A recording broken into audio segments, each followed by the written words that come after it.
Olá pessoal, nesse vídeo a gente vai estudar os principais conceitos que envolvem ligações químicas, mas antes se inscreve no canal, curte, comenta e compartilha. Para facilitar o nosso entendimento, então preparei para vocês um mapa conceitual com os principais conceitos que envolvem o assunto ligações químicas. Só contextualizando, ligações químicas é um conteúdo muito importante na área da química porque as ligações químicas são em grande parte responsáveis pelas propriedades das substâncias.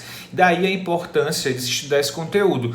Um exemplo no nosso cotidiano básico sobre ligações químicas é comparando duas substâncias que é bem comum no nosso dia a dia, que é o sal e o açúcar. O sal e o açúcar são duas substâncias cristalinas.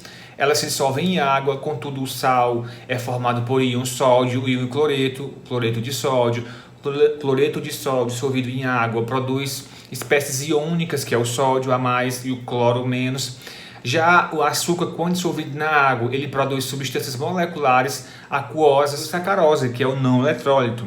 Focando no nosso mapa conceitual, a gente vai entender agora então quais são os principais conceitos que a gente deve entender sobre ligações químicas. Primeiro que existem três principais tipos de ligações químicas, que é ligações iônicas, ligações covalentes e ligações metálicas. As ligações iônicas são decorrentes de atrações eletrostáticas das espécies iônicas, carga positiva, carga negativa, que se atraem e mantêm o composto estável. As ligações covalentes, elas decorrem do compartilhamento de elétrons entre dois átomos. As ligações metálicas unem os átomos em metais. As ligações químicas envolvem elétrons mais afastados do átomo, aqueles que estão nas camadas de valência.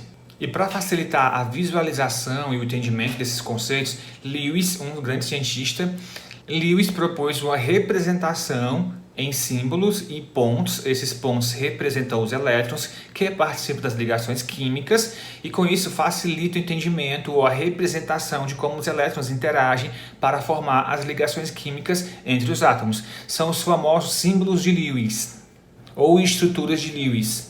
Daí entra a regra de octeto, que define que os átomos precisam de 8 elétrons de uma camada para ficarem estáveis ou semelhante ou com uma configuração semelhante à de um gás nobre. Claro, tem exceções. Na química tem muitas exceções, então a gente tem que atentar para isso também. As ligações iônicas decorrem da transferência completa de um elétron de um átomo para um outro. Quando isso acontece, essa espécie química adquire uma carga. Ou ela pode ser positiva, ou essa carga é negativa. Ela é positiva quando o átomo perde um elétron, se transforma com um cátion, e ela é negativa quando se transforma num ânion, ou quando esse átomo ganha um elétron. A força de atração entre essas cargas opostas é que mantém esses átomos unidos.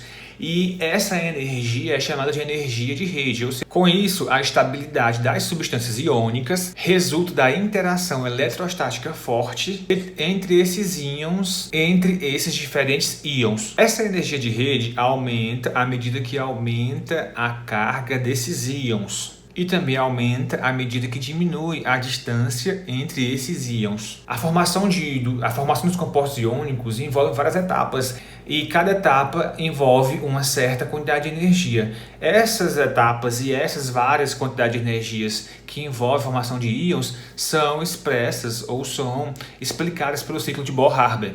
Dependendo da posição dos elementos químicos na tabela periódica, a gente pode prever se eles têm a tendência de formar cátions ou formar ânions. Os metais, eles têm tendência a formar cátion, ou seja, perder elétrons e adquirir uma carga positiva.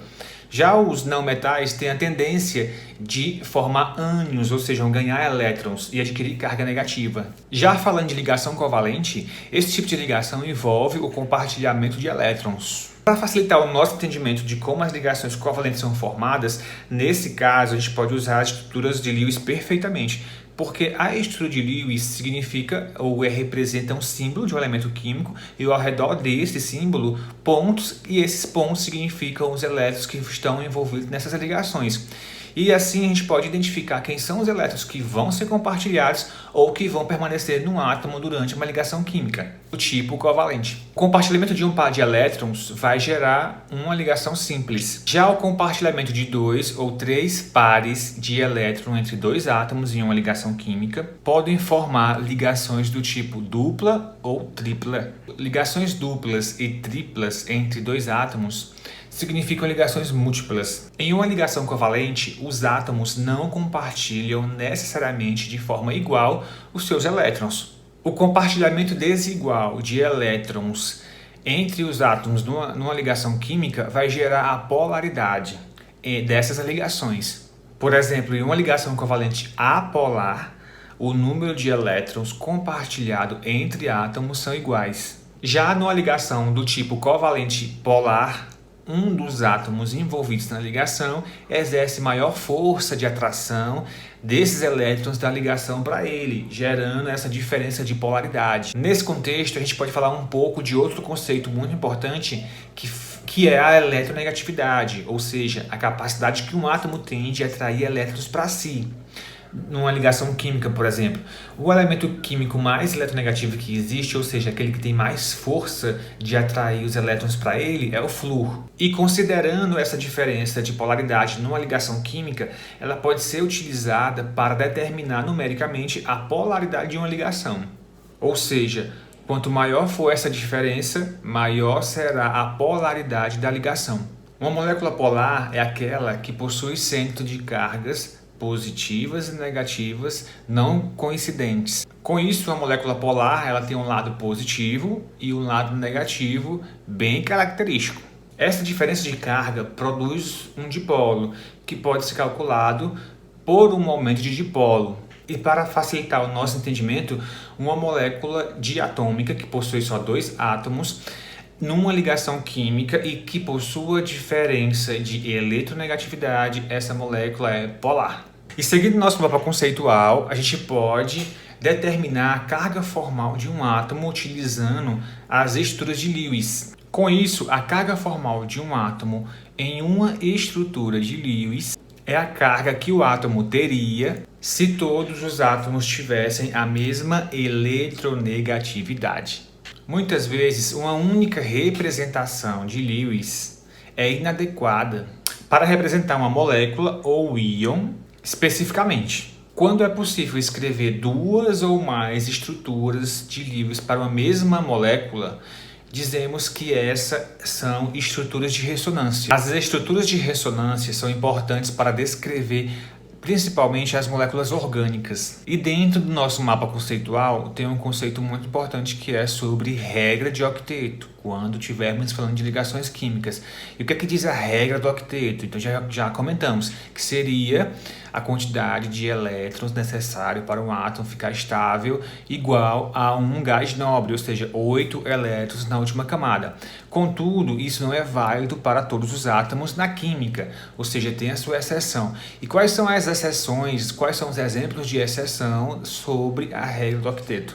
Então, as exceções ocorrem quando uma molécula tem um número ímpar de elétrons, não é possível completar o octeto ao redor de um átomo sem forçar uma distribuição desfavorável de elétrons. E o último exemplo é quando um átomo grande é rodeado por átomos pequenos e eletronegativo. E para fechar o nosso mapa conceitual, a gente pode falar ainda sobre a entalpia de ligação.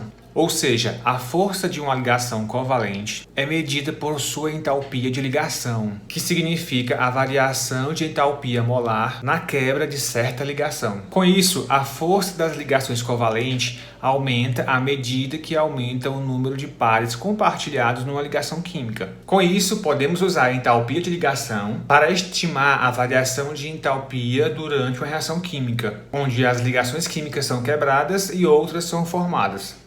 Já o comprimento de uma ligação entre 2 átomos ligados é a distância entre os 2 núcleos desses átomos. O comprimento médio de ligação diminui à medida que o número de ligação entre os átomos aumenta. Bem, pessoal, é isso. Com essas informações a gente finaliza o nosso mapa conceitual. Mais uma vez, é importante a gente não se limitar às informações que estão nesse mapa conceitual. O mapa conceitual vai apresentar os caminhos que a gente deve seguir para estudar esse conteúdo de ligações químicas. A gente tem que se aprofundar nos livros, nos artigos, nas novas descobertas, contextualizar esses conhecimentos, esses assuntos para consolidar nossa formação e o aprendizado. Tá? Então, mais uma vez, não deixem de ler o livro texto, o livro base, visitem outras fontes de informação. E é isso. Espero que tenham gostado. Se inscreve no canal, curte, comenta e compartilha.